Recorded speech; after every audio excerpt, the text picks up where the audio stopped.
Welcome again to Renewables in Africa channel, right? I'm excited to see you.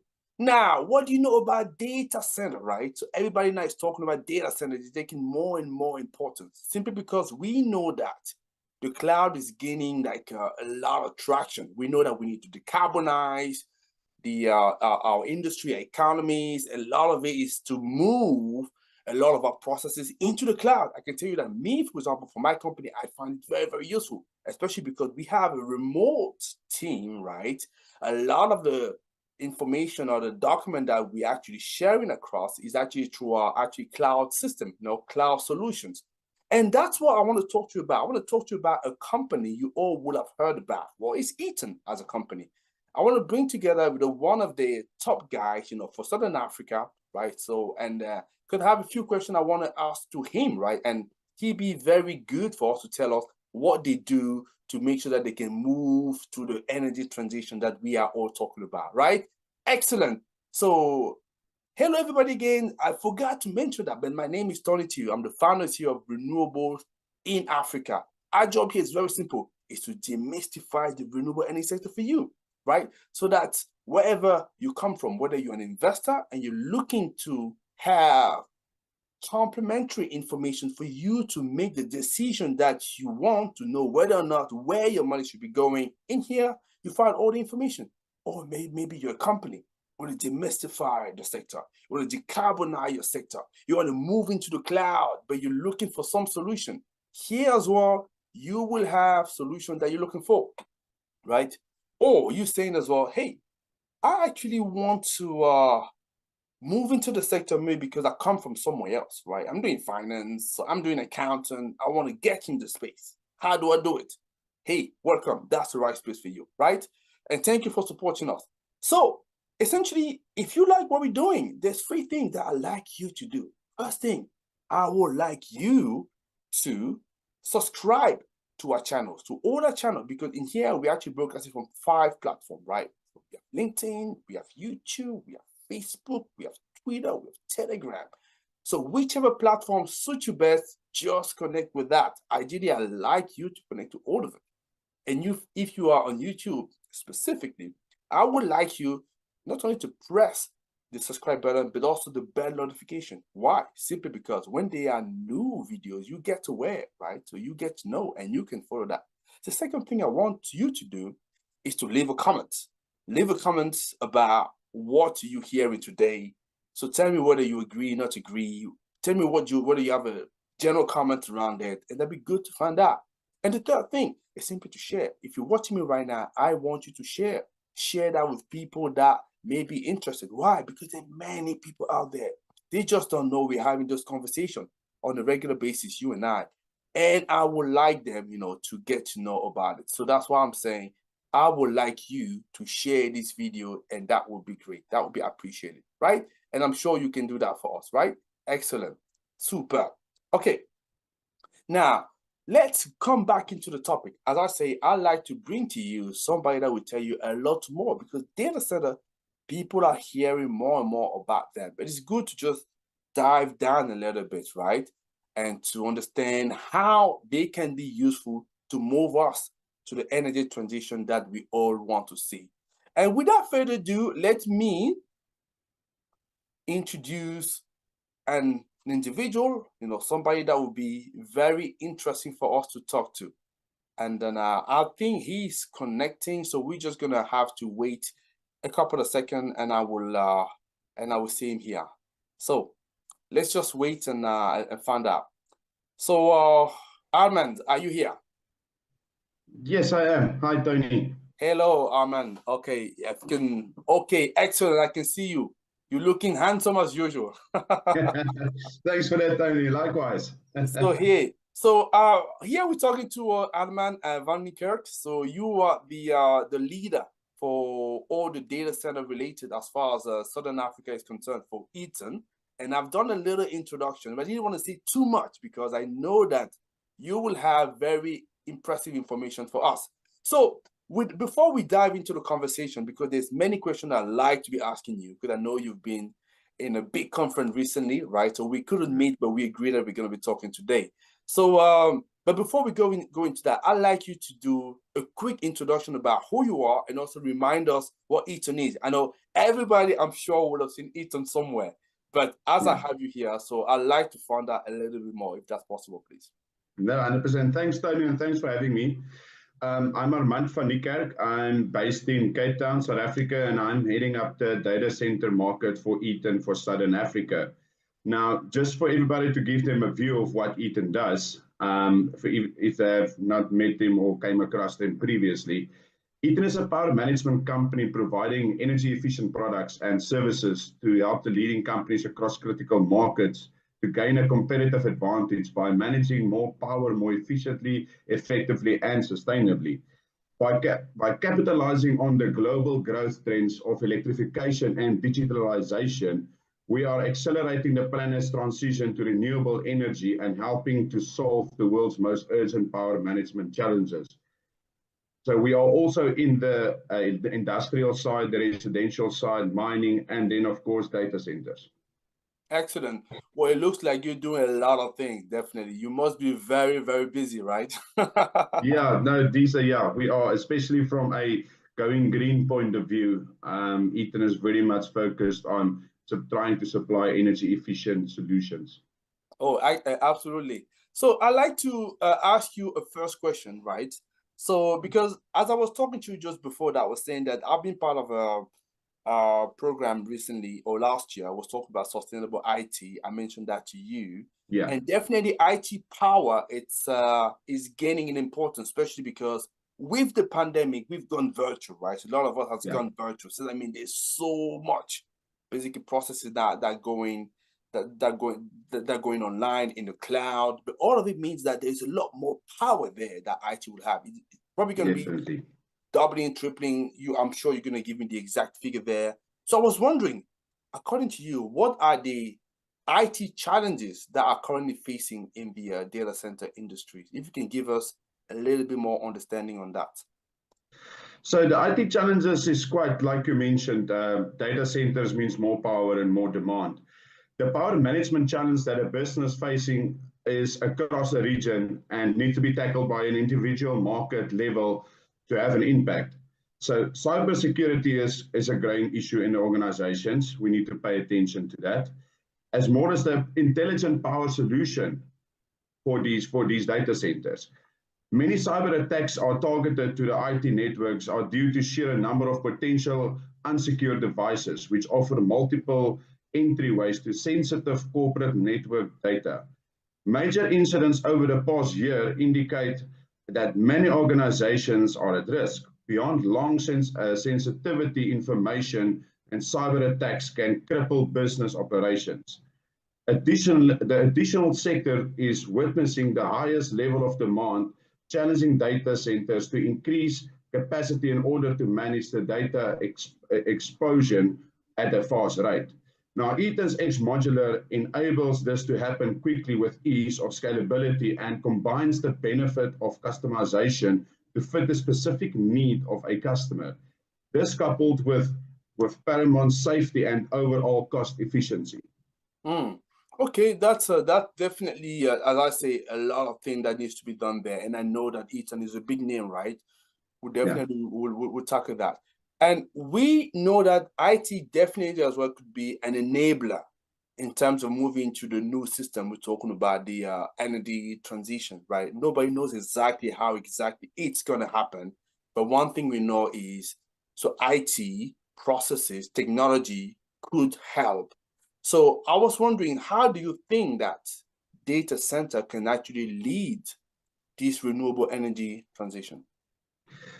Well, that's a good question. While investments in digital infrastructure is certainly a win for economic growth in South Africa and Africa as a whole, as the investment in new data centers, this virtual infrastructure need to be sustained amounts of energy to function. Rather than focus on the energy drain that is a reality for data centers, we can instead take a proactive approach to this challenge. Data centers could in fact lead the charge to help put an end to climate change by harnessing renewable energy to meet 100% of the data center facilities' primary power requirements. Okay, excellent. That's great. And as you were talking about, you're just responding right now. It just got me to think. So, and then you mentioned that a little bit in your first response.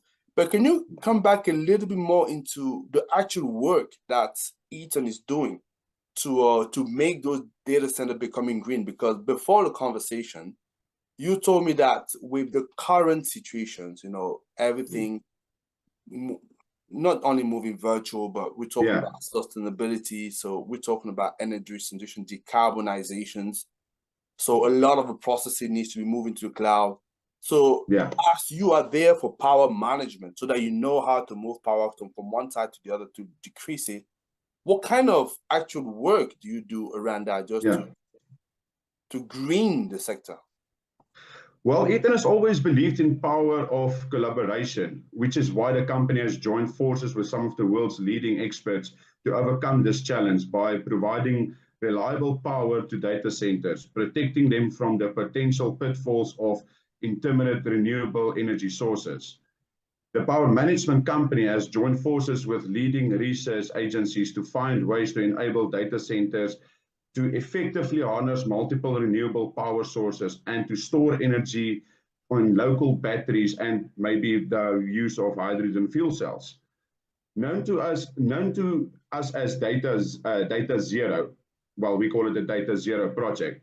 The collaboration saw the design of microgrids that combine renewable energy production with hybrid energy storage, designing a middleware negotiation loop as part of a project that matches energy production and storage with data center requirements, confirmed that it is possible to run 1 megawatt data center load with only one local renewable power plant. This is possible with the right combination of an on-site hardware and energy management software, giving data centers the power to ramp up energy consumption or optimize the use of renewable energy to prevent outages.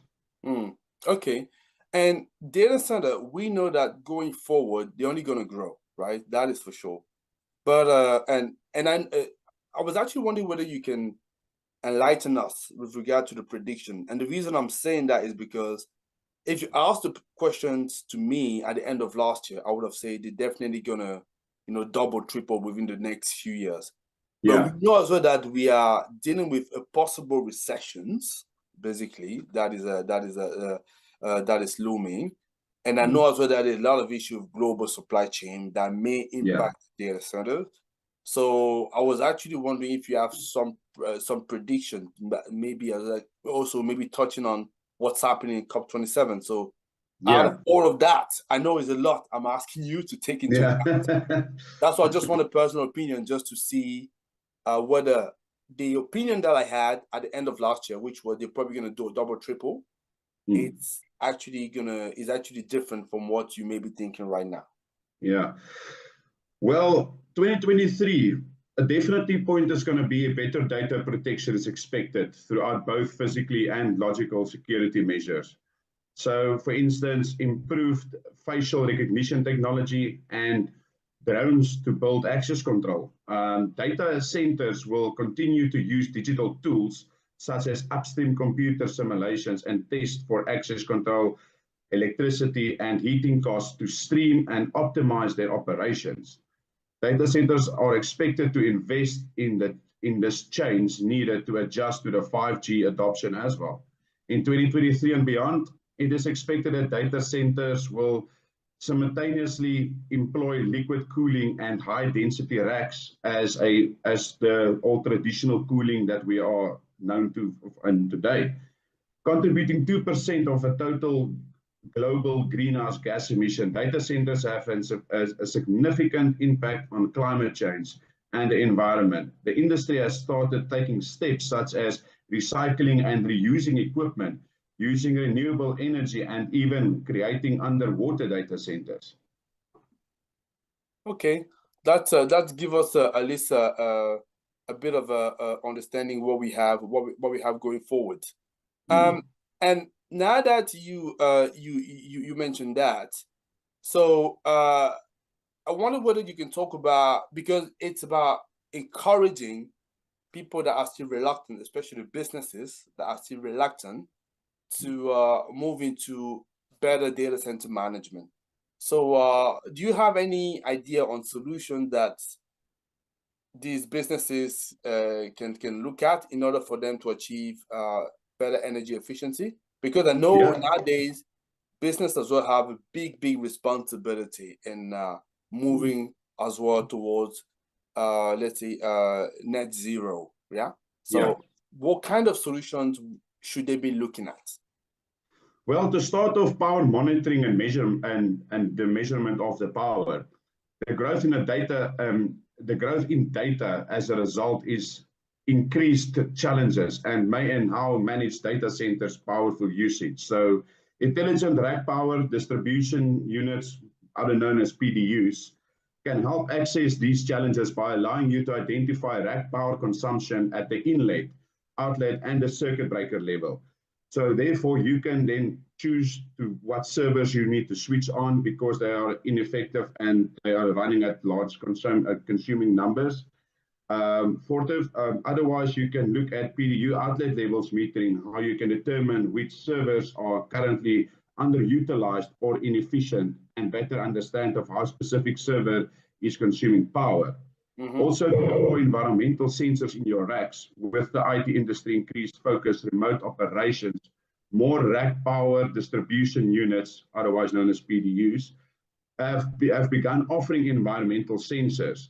These include sensors to measure rack airflow temperature at server inlets, as well as the humidity, airflow, the vibration, smoke, water, and air pressure for that matter. Okay. And also, and just one last point I want to make. No, go ahead, please. To implement a remote power control, you could leave the lights on at home all day while you went to work. So why leave IT equipment on during nights or weekends where it's not a mission critical device? So to begin to use remote power recycling programs with your organization, start by metering your current servers to determine the most common times during which they are not in use. Okay. I think that's a lot of potential solution people can look at. Yeah. Let me, because I know you're in business and I know you'll be sensible to this question. So a very practical question, especially learning from COVID. Where are those different components manufactured? And how can businesses, because I think if people are going to start relying a lot more into data centers, and if we want to put in place those solutions that you talked about to make them more efficient, we need to make sure that we have access to them. So where are they also all manufactured? So are some of them being manufactured closer to home or somewhere in Africa, so that if there is any, I don't know, is tomorrow again we have COVID number 6. I don't know, COVID 30, put it that way. I don't know. I'm making this up, I'm sure. But I'm sure many businesses now understand that it's important to put, I'm saying that laughing, but it's important to protect us all the businesses so that we don't get stranded. So those components, where do we access them? So is there a plan to have them locally onto various places so that we don't get into a situation that we had with the COVID and the global supply chain issues? So Eaton has got strategic partners in different countries within Africa, and we have our own head office in South Africa where we have access to these products. But from a solution point of view for a data center specific, we have strategic alliances with local vendors and local distributors that forms part of the solution to spread the risk in the supply and demand.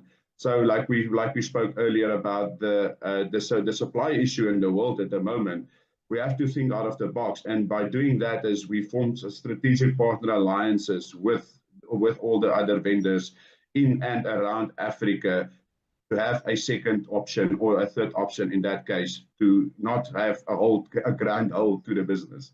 Okay, that's great. And I know big companies like Eaton, like I say, I mean, you guys making like close to 20 billion, turnover a year. Obviously, you're doing extremely well, and we're pleased about that.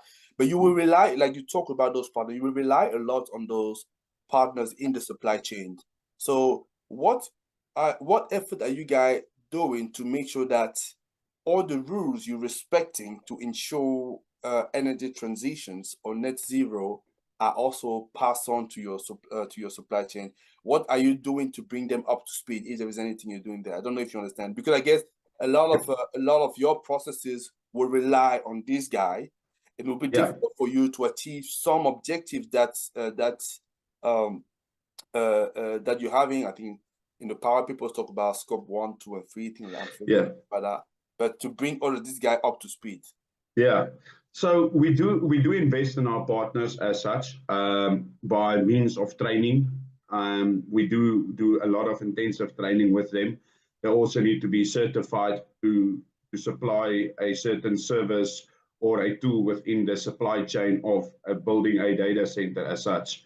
Okay. So we do invest in them from a commercial point of view and from a technical point of view, to be able to support us in all the different roles. Especially within Africa, we do a lot of training with our partners, which is strategically aligned with us, and they have the same vision as us of what they want to achieve within that country. Okay, that's fine. That's fine. Great. Thanks for that. Two last questions. I think you've been quite generous with me, and I know those are not easy questions necessarily. Quick question. I think there will be, let's say, light and easy question for you to respond. So I'm sure you heard about, Facebook becoming Meta, the metaverse. So I'm still processing what really it means. And I thought maybe you in the IT will have a better understanding than me. So what does it mean, really, metaverse? And also, what should we be doing when we're looking at sustainable data center for Africa? So what is that, the metaverse? Well, to answer your first question about the metaverse basically brings timeless opportunity, but it's a lot of work is still needed at first. As environments become more immersive, realistic, and virtual, the demand on information is going to grow exponentially. Therefore, organizations and data center providers must start planning for the future.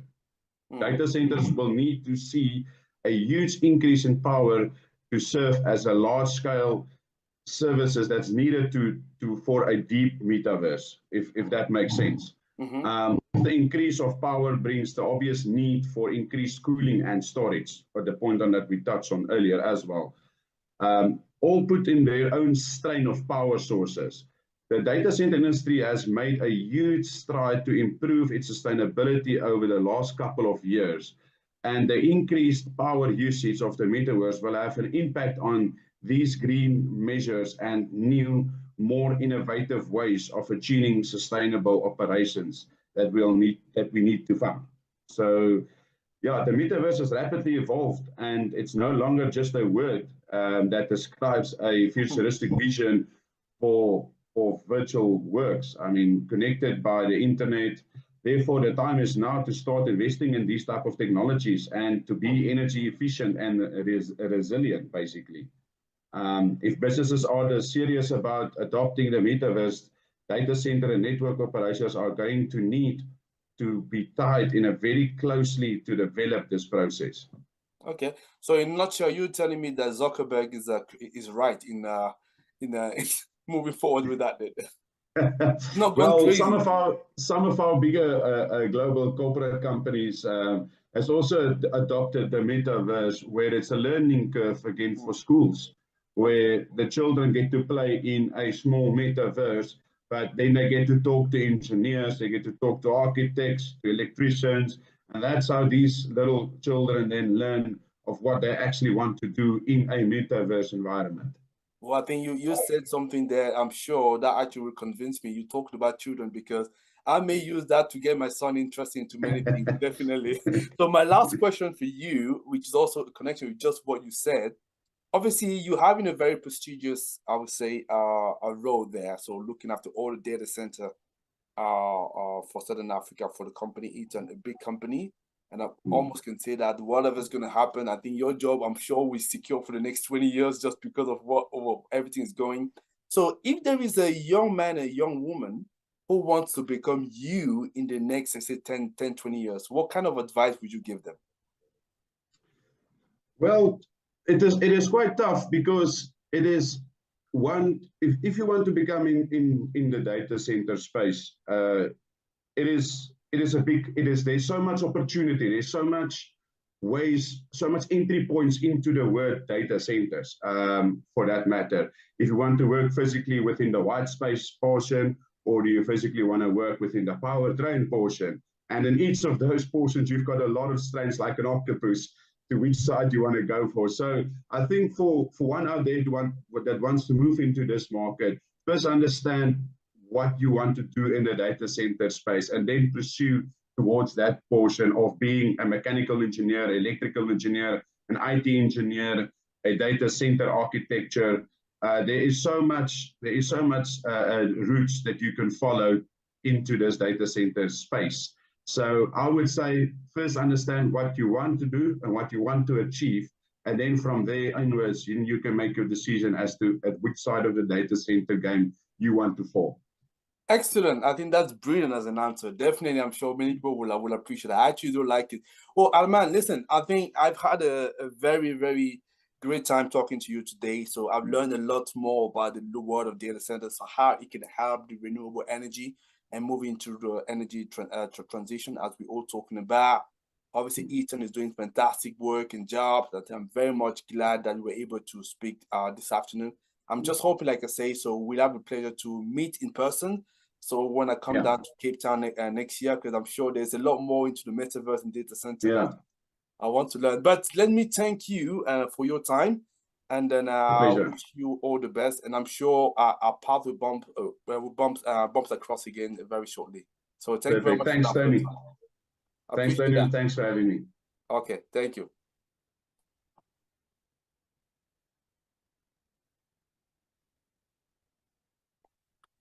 Okay, excellent. So now we've talked to Armand van Niekerk, which is the data center leader for Eaton for Southern Africa. And I'm sure you've learned one of those things. It's a fascinating world. I can just tell you that I'm just starting to learn it, right? So I've done a project, the Sustainable IT, as you may or may not know, with Google, that was last year, sort of introduced me to this world of IT. How can we obviously decarbonize it, and the importance of data centers? Today, I'm learning more with Armand, and that was great, right? So I'm hoping that you have liked this interview. But tell me, so what did you pick up, right? So do you now understand what metaverse means? Why data center important? So what do you think about it? Yeah. So how can you make sure that you can convince your company to look at that if you're part of a big company that may be interested or not? Or how can you make sure that you can find a way to maybe work on it? Because Armand say, there's multiple entry points, and this, if you're looking for a job for the future, this may be the world for you, right? I'll let you think about that. So as far as I'm concerned, so as usual, it was a great time talking to you, and I'm looking forward to have another conversation like that. But in between, let me just say, may the sun be with you.